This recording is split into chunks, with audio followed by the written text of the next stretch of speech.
Hi guys, so in this video I'm going to show you how to create a WordPress single post template using Elementor.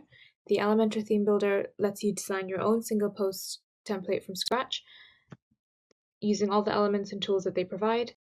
The theme builder lets you create templates not only just for single posts, but for any custom post type that you make on your website. So first things first, what you want to do to make things easier would be to actually create the posts themselves on WordPress. So I have posts here and I've got 3 example posts. And it would be good to kind of have a featured image, the name, and actual content attached to them. It just makes it easier to edit the template when you have the real content in front of you. So once you've created your posts and it's populated with all the content, you can start building your template. So what you want to do is go into templates here and then go into theme builder.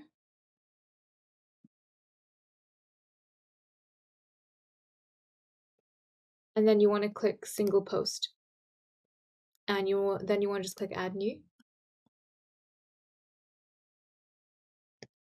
And this will open up a blank template, and what you'll also have the option to do is use any of the Elementor Pro templates. So if you scroll through the blocks and type in single post, you'll be able to see there are some free templates that you can use, and if you insert them, you can customize the styling, the colors, any of the images, and things like that. Just for this example though, we'll build everything from scratch, but you also have this option as well with the Pro Elementor plugin. So what you want to do is just X out of that here, and you'll just see a blank template here with your header and your footer. And what you want to do is use the section here and the builder on the left just to sort of build out the blocks that you want, where you want them, and add new sections. A good blog layout doesn't have to be anything too complicated. You don't want to put too much on the page to kind of distract the user from reading the actual content that's on your site. At the same time, you also want to be able to break it up with any images and videos. So adding like the featured image at the top, the page title, and even a sidebar on the side can really help make this a post that's easy to navigate and easy to read and keep users on your page and also explore around your site. So first things first, what you want to do is make sure that the preview settings for your template is set to a blog that's already been filled out with all the content. By that I mean, if you go into settings and go into preview settings, you want to preview dynamic content as a single post. And you want to just select a post that has all the content. That way when you drag on post content or page title, it's already filled out for you and it's not left blank.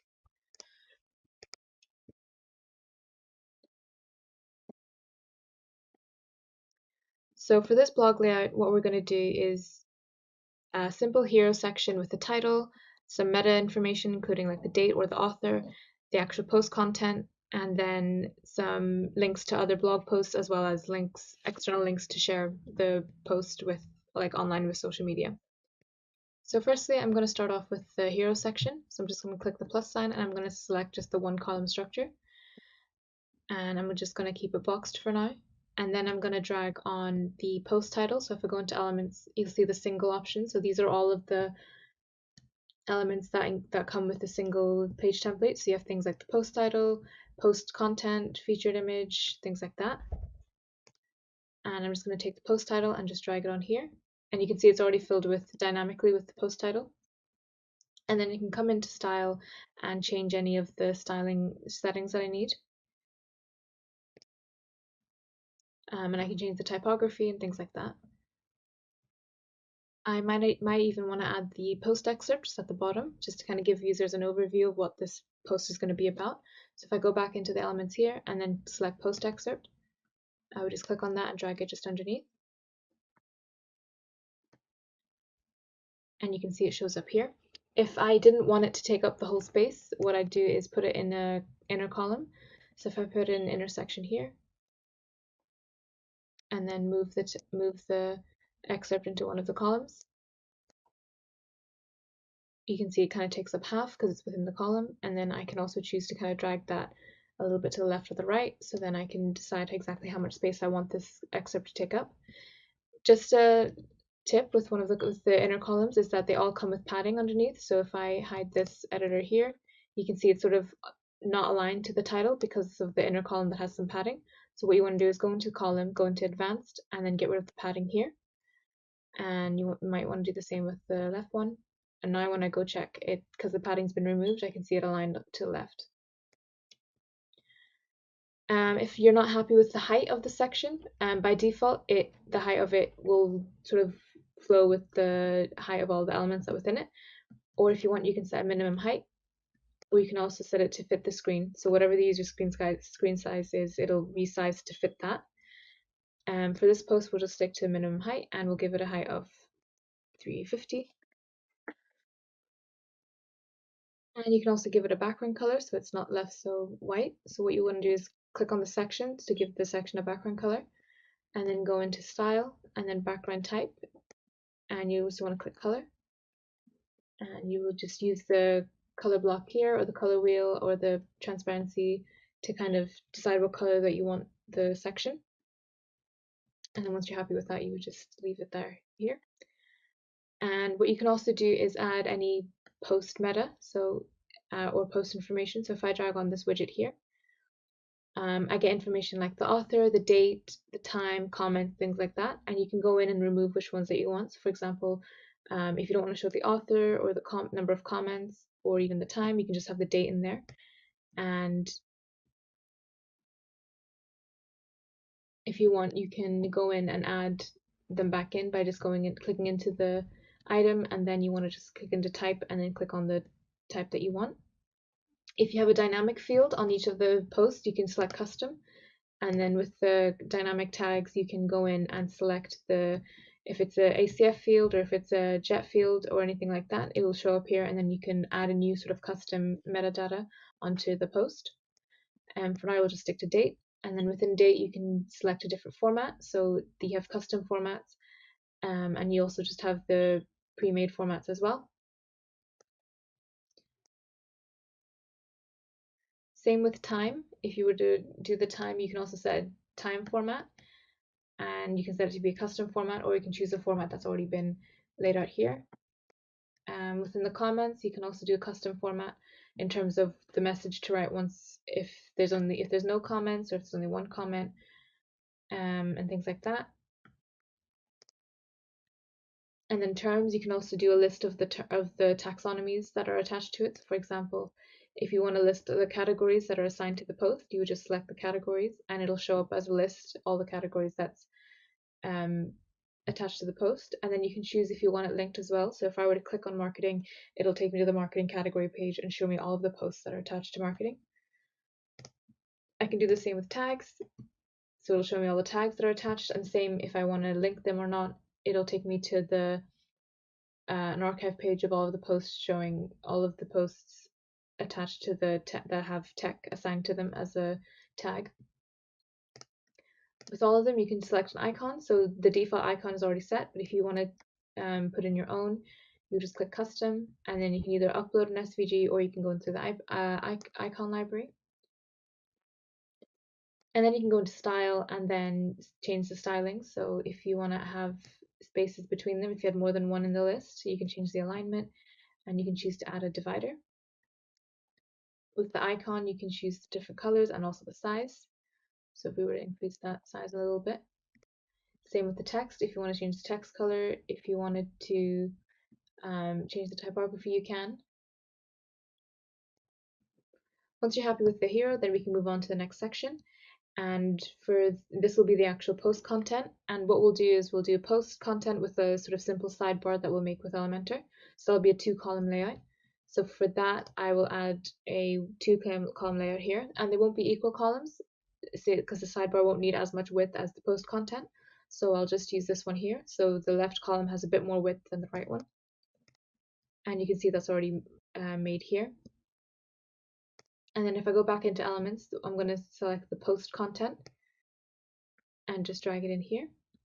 And you can see this is the actual post content. So this is the content that I have on the post that I'm previewing, and it's just showing up here. And within that, you can then change like the text color. You can change the alignment and things like that. If you wanted to add images within the text, what you would need to do is do that within the post content. So if I were to add an image here,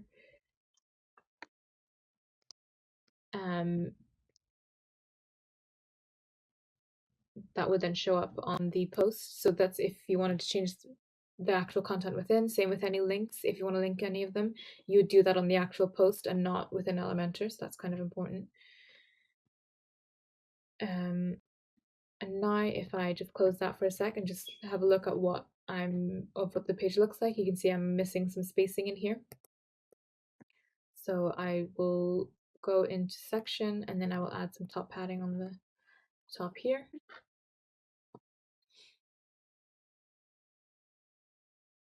Another thing you can add is a featured image. So you can choose to add the featured image at the top maybe.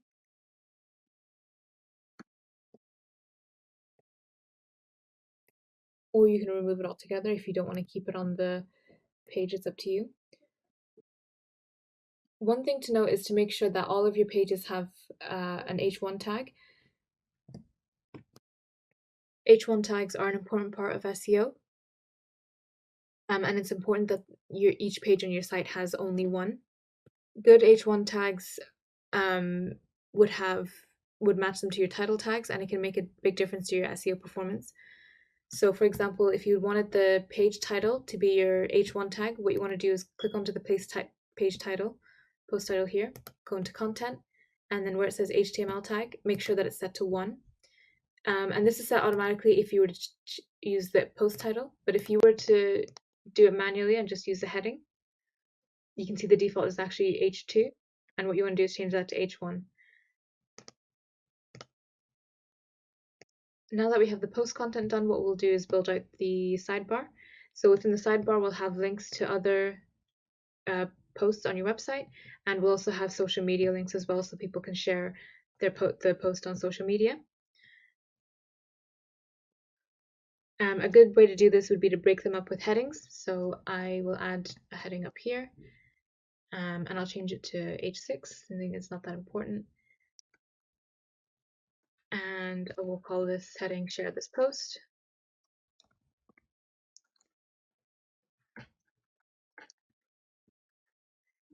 And we'll change any styling issues here.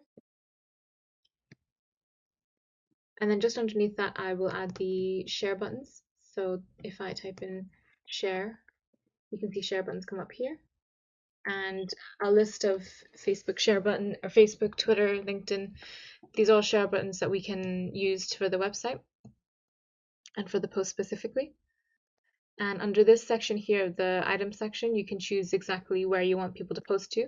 So you have options for Facebook, Twitter, and LinkedIn. And you can also do things like Pinterest, Reddit, WhatsApp, email, things like that. So for example, if we were to click WhatsApp and add that one, and then also add maybe email, you can see the listing out here. And you can give each of these a custom email. So if you want to just change that to mail, you can. Or if you leave it blank, it'll just use the default ones. And then under view, you can choose if you want icon and text, which is what's setting out now, or if you want, you can just click icon, or if you want just text as well. In this example, we'll just use icon as it doesn't take up a lot of space. And just underneath then, we'll add a recent news section to show all the links to other news articles. And I'll just copy the heading that we already have and just paste it below, seeing as I want the same styling, and just change the content. So we'll change that to recent news. And what I want to do is go into the post element here. And this will list out all of the posts that we currently have. And what we'll do, we'll change the column to 1. And it's up to you how many posts you want to show per page. A good idea might be 3, depending on how long the content is going to be. But for now, we'll just do 3, and then we'll get rid of the image so that we have some space as well. You can give it an excerpt length. So for example, if I want to just change this to 10, and this will change the excerpt length so that it only shows 10 per page. You can give it some metadata, so things like time, comments. I want to save some space, so I'm not going to give it any metadata. And it's up to you if you want to have the option to open it in a new window. If seeing as it's opening within your website, you might want to just leave that as is, or if you do want to open a new window, you would just click on yes, and then it would open in a new window for users. One thing you want to make sure is that the recent news section isn't showing the post that it's currently on. So if I'm on post 2, it shouldn't show post 2 in the recent news section. So the way to do that is if you go into query and then make sure source is selected as post, and you want to click exclude, and where it says exclude by, you want to click current post. So that way it won't show the current post that's currently showing.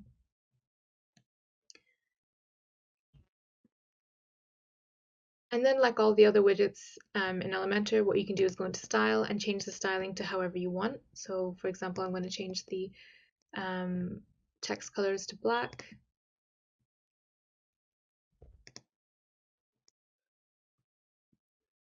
And the excerpt as well. We'll leave the read more as is. And what I want to do is add some color on the left, on the right. So I'm going to change the box color to match this section box color. So if I go into box and type in background color, I'm just going to paste on the code from the top one. And as you can see, it's really close to the edge, so I'll just add some padding, maybe 10 on each side. And then I'll change the read more color since it's not showing as clearly as before. Change that to black. And now when I look up, if I close the editor here and just take a look, and I can see if there's any issues or if there's anything I want to change. So far it looks good on desktop, but what we want to do is make sure it looks good on tablet and mobile. So if I go into responsive mode here and then click on tablet, I can see, so the recent news gets a bit squished because it's gone into 2 columns. So what I'm going to do is go into the columns again, and where it says layout, you can see now it's in tablet mode, and you can see the tablet icon, meaning you can change it for tablet. And same with the content. Columns, number of columns is 2, but I can change it to 1 for tablet. And now I can see it's showing up a lot neater. Same with the posts. If I see that it's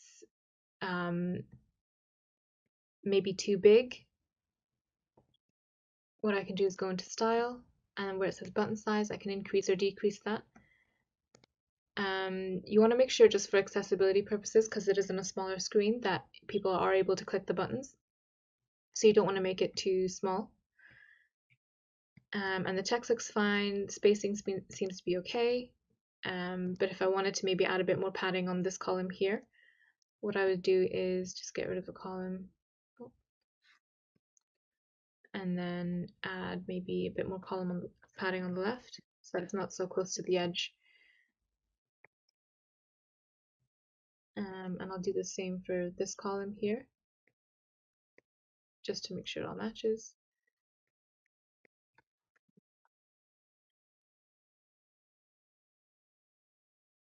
I can see it's all aligned and it's fine. And then I want to just check it on mobile as well. So you have the header here, and it also sort of stacks. So you have header and then the post content, and then you just have the sidebar showing up here.